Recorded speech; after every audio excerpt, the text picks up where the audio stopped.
मेरी उम्र 16 साल थी और मैं पतली कमजोर सी थी। मुझे तो फराज को देखकर ही खौफ आता था कि हबशी किधर मेरे पेश पड़ रहा है। फराज इंतहा का काला था। फराज से शादी मतलब मौत को खाला कहने वाली बात थी और मेरे अब्बू का घर में अम्मी से रोज यही झगड़ा होता। कहता कि अपनी बेटी का रिश्ता तो फराज से ही करूंगा। फराज काला नहीं, हबशी काला था। फराज मुझ पे मरता था। उसने घर कह रखा था अगर मेरी शादी अरूसा से ना हुई तो अरूसा को उठा कर ले जाऊंगा। फराज रोजाना किसी न किसी बहाने हमारे घर चक्कर लगाता रहता था। देखने सिर्फ मुझे ही आता था। एक दिन घर कोई भी नहीं था। मैंने फराज को इशारा किया कि अंदर कमरे में आ जाओ। फराज मेरे कमरे में आ गया। मैंने कहा इधर बैठो, मेरी बात सुनो। अगर मुझसे शादी करनी है तो बैरून मुल्क चले जाओ और एक कोठी बनाओ, एक गाड़ी खरीदो।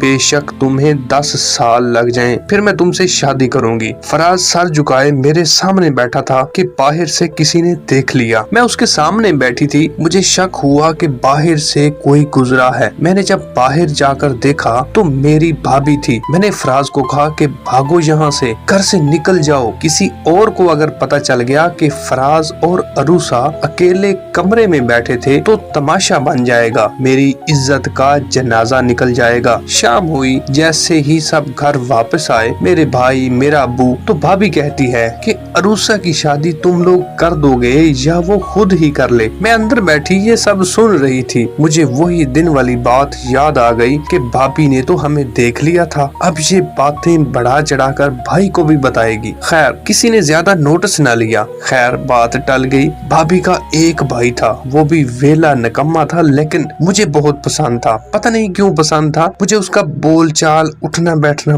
बहुत दिलकश लगता था। लेकिन आज मेरे दिल में ये डर पैदा हो गया था कि भाभी अब ये रिश्ता होने नहीं देगी, क्योंकि भाभी ने मुझे और फराज को कमरे में अकेला देख लिया था। भाभी ने रात भाई को सब कुछ बता दिया और पता नहीं क्या कुछ कहा मेरे बारे में। पता नहीं कितने गलत मलत अल्फाज बोले। सुबह होते ही भाई ने मुझे बुला लिया। कहता है अरूसा तुम्हें कोई पसंद है? मैं शर्मा गई और कहा कि भाई कोई पसंद नहीं है। कहता है फराज कैसा लगता है? मैंने कहा भाई वो तो सबको दिखता है कि कितना काला है। फिर भाई बोला कि अगर वो काला है तो तुम काले से वनेवे लेती हो। मैंने पूछा भाई क्या हुआ, गुस्सा क्यों कर रहे हो? कहता है अगर वो तुम्हें पसंद नहीं है, कल तुम दोनों अकेले कमरे में क्यों बैठे थे? तो मैंने कहा भाई सच्ची और सीधी बात बताऊं? कहता है हाँ हाँ बताओ, इसीलिए तो तुम्हें बुलाया है। मैं तुम्हारा बड़ा भाई हूँ, मुझे नहीं बताओगी तो किसे बताओगी? मैंने कहा कि भाई अब्बू रोजाना अम्मी से बहस कर रहे होते हैं कि अपनी बेटी की शादी फराज से करूंगा और फराज इतना काला है, तुम तो सब लोग जानते हो। मैं उसके साथ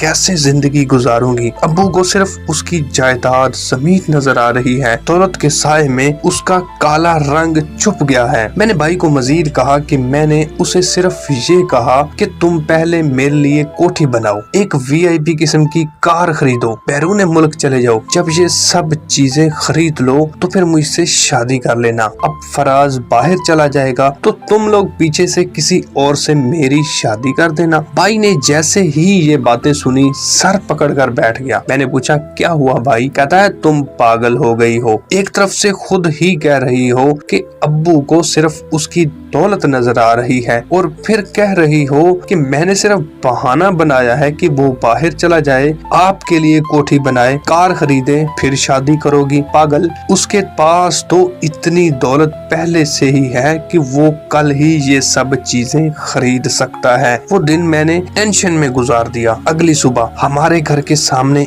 एक गाड़ी ने हॉर्न बजाया। अब्बू बाहर गए और किसी से बड़े खुश होकर मिले। फिर वो बातें करते करते घर के अंदर आ रहे थे। जैसे ही घर के अंदर आए अब्बू और दूसरा आदमी, मैंने जैसे ही देखा मेरे पांव तले से जमीन निकल गई। वो तो फराज था। फराज के हाथ में बड़ी सी चाबी थी, जैसे गाड़ियों की चाबियां बड़ी बड़ी होती हैं। मुझे साफ जाहिर हो गया कि फराज गाड़ी लेकर आ गया है। उसने मेरी एक डिमांड तो पहले दिन ही पूरी कर दी है। अबू ने मुझे आवाज दी, रूसा बेटा जल्दी से चाय बनाओ, फराज आया है। मैंने कहा अच्छा अबू बनाती हूँ। मैंने सोचा कि ये बहुत अच्छा मौका है, इसी चाय में ही इसका काम तमाम कर दूंगी। चाय में कुछ ऐसा मिलाऊंगी कि इस फराज काले कलोटे का ये दिन आखिरी दिन होगा। मैंने जल्दी से गैस ओपन की और चाय बनानी शुरू की। मुझे समझ ना आए कि इसमें क्या चीज मिलाऊं कि फराज का खात्मा हो जाए। फिर मुझे याद आया कि गंदम की गोलियां घर में पड़ी हैं और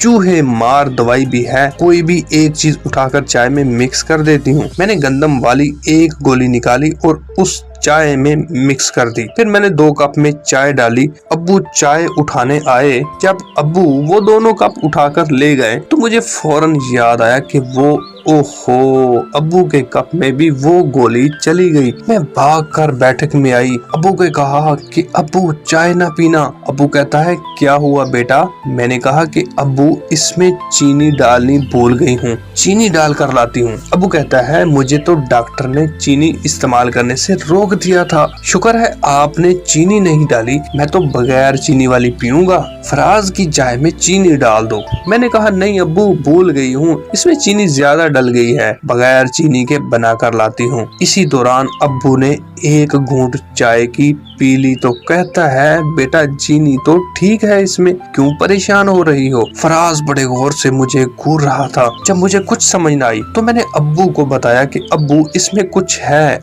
आप ना पियो चाय, छोड़ दो और जल्दी से अस्पताल चलो डॉक्टर के पास। इतनी देर में अब्बू नीचे गिर गए। अब्बू की तबीयत खराब हो गई अचानक। फराज ने मेरी तरफ देखा और कहा कि अरूसा ये क्या कर दिया आपने? अब्बू को ही कुछ मिलाकर चाय में पिला दिया आपने। मैंने कहा फराज इसे संभालो, अब्बू को कुछ हो जाएगा। फराज कहता है कि अब खुद ही संभालो इसे, मैं जा रहा हूँ, इस तरह की लड़की से मैं शादी करना ही नहीं चाहता। मैंने कहा फराज तुम्हें शादी की पड़ी हुई है, अब्बू बहुत सीरियस कंडीशन में है, उसे अस्पताल ले चलते हैं। फराज ने चाय का कप वहीं रखा और अकेला ही गाड़ी स्टार्ट करके निकल गया। मैं घर में अकेली थी, मुझे कुछ समझ न आए कि अब क्या करूं। फराज आखिरी सहारा था, वो भी चला गया। मैं भागकर बाहर रोड पर आ गई। मैं शोर मचाऊं कि मेरी मदद करो, मेरे अब्बू की तबीयत बहुत खराब है। किसी ने मेरी बात पर तवज्जो न दी। थोड़ी देर ही गुजरी थी कि फराज की गाड़ी फिर वापस आ रही थी। गाड़ी सीधा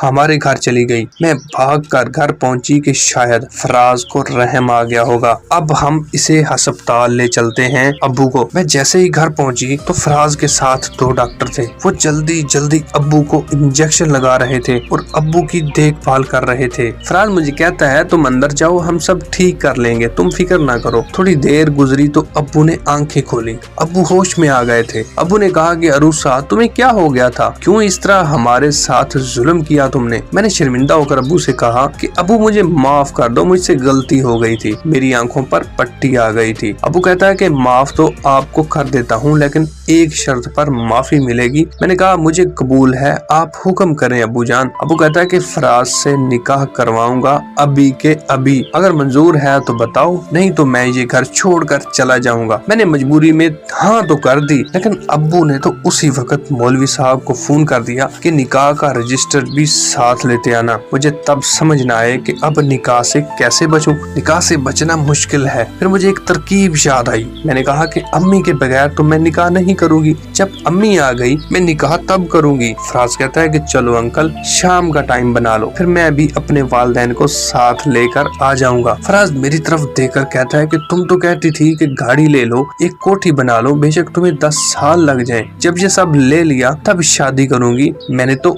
एक दिन में ही ये सब ले लिया, तुम अब भी खुश नहीं हो मुझसे शादी करने पर? मैंने कहा जैसे ही अम्मी घर आएगी, अम्मी ने अगर कह दिया तो शादी जरूर करूंगी। शाम हो गई। अब मेरा आखिरी बहाना और आखिरी सहारा अम्मी थी। मैंने अम्मी को कहा कि अम्मी मैंने फराज से शादी नहीं करनी, ये बहुत काला है, मुझे बिल्कुल पसंद नहीं है। अम्मी कहती है चलो बेटा आपके अब्बू से बात करती हूँ। अम्मी अब्बू के कमरे में गई तो ऊपर से मौलवी साहब भी आ गए। वो भी सीधा अब्बू के कमरे में चले गए। मौलवी साहब के हाथ में रजिस्टर वगैरह भी थे। थोड़ी देर ही गुजरी थी कि फराज का अब्बू, उसकी अम्मी और उसकी एक सिस्टर भी हमारे घर में पहुँच गए। वो भी सब लोग अब्बू के कमरे में चले गए। काफी देर हो गई थी कोई बाहर ना निकला। खुश हो रही थी कि अम्मी नहीं मान रही, शुक्र है मुझसे कोई भी हाँ ना करने नहीं आया। फिर अब्बू के कमरे के दरवाजे की आवाज आई। मेरी सांस यकदम फूल गई कि या अल्लाह खैर हो, पता नहीं क्या फैसला हुआ है। अब्बू अकेला था, मेरे कमरे में आया और उसके हाथ में निकाह वाला रजिस्टर था। अब्बू कहता है बेटा इधर साइन कर दो। मैंने पहला सवाल ये किया कि अब्बू अम्मी मान गई? कहता है ये रजिस्टर उसी ने मुझे देकर भेजा है। मुझे गुस्सा आने लग गया,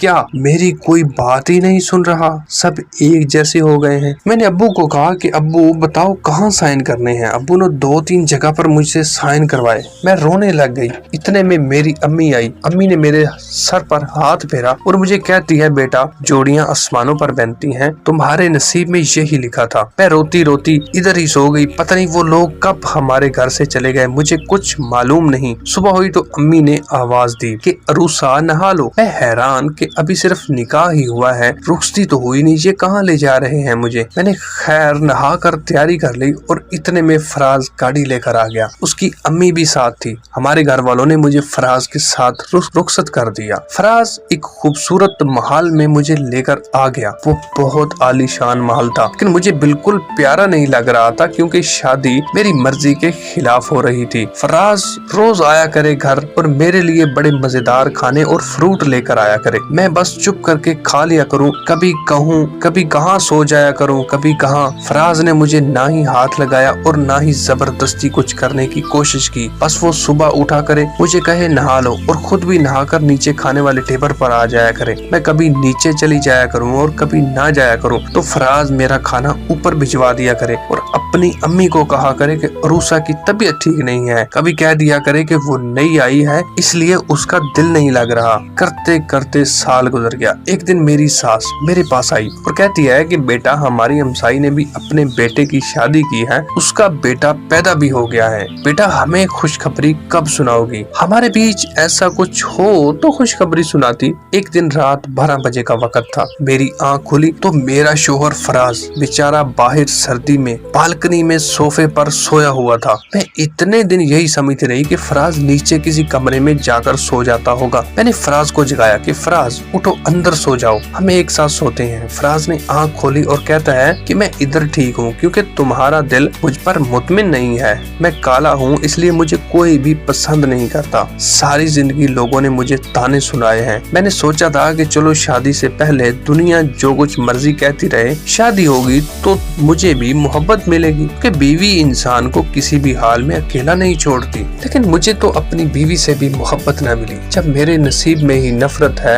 लोगों की तो बस मैं इधर ही ठीक हूँ। आप सब लोग खुश रहें। मुझे बहुत तरस आया फराज की बेबसी पर। फिर मैं भी उधर ही नीचे बैठ गई कि तुम अंदर गए तो मैं जाऊंगी, नहीं तो मैं भी इधर सर्दी में रात गुजार दूंगी। खैर रात के 3 बजे फराज मेरी खातिर कमरे में चला गया कि मेरी बीवी कहीं सर्दी की वजह से बीमार न हो जाए। उस दिन के बाद फराज से मुझे मोहब्बत होने लग गई। फराज को मैं सिर्फ जाहिर से जानती थी, उसके दिल के बारे में कभी जानने की कोशिश ही नहीं की थी। फिर मैं सोचने लगी कि इस बंदे ने मेरे लिए नई गाड़ी खरीदी, मेरे लिए कोठी खरीदी और अब साल हो गया है शादी को, मुझे एक दिन भी तंग नहीं किया, मेरे ऊपर रोब नहीं डाला। हालांकि शोहर किस तरह शादी के बाद अपना रोब दबदबा डालते हैं, लेकिन मेरा फराज दुनिया से अलग था। रंग का काला था पर दिल का बहुत ही सफेद था। नाजरीन इस स्टोरी से हमें ये सबक मिलता है कि अगर हम किसी को जाहिरी शक्ल सूरत से जज करेंगे तो फिर हम धोखे में रहेंगे। अगर हम किसी को उसके दिल चेक करने की कोशिश करेंगे तो तब पता चलेगा कि इंसान कौन है,